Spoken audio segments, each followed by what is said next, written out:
NASA had its first blood clot in space. There was no protocol, so they contacted a University of North Carolina Chapel Hill doctor for his expertise. Brian Mims reports.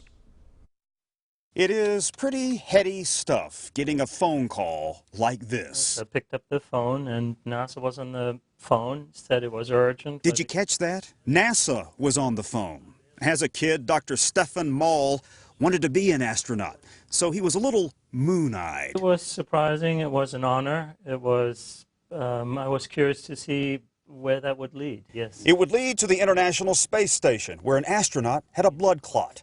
And Dr. Moll is a star when it comes to his blood clot expertise, having been published in medical journals.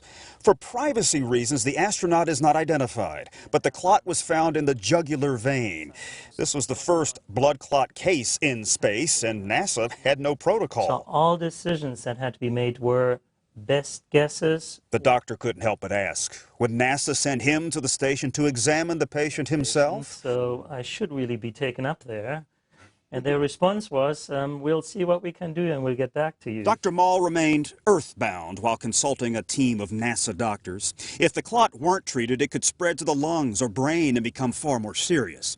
The typical treatment on Earth is blood thinners. But how would they work in zero gravity? So one needed to weigh the risk-benefit of starting a blood thinner or not using a blood thinner. He and the team agreed to put the astronaut on blood thinners, with Dr. Moll directing the dosage.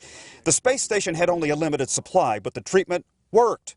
Dr. Moll even had a phone call from his patient. My wife picked up, and it actually was here's the International Space Station, and she handed it on to me saying there's somebody from outer space who wants to talk to you.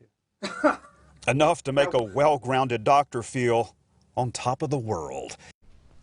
The astronaut is now back here on Earth and is doing well.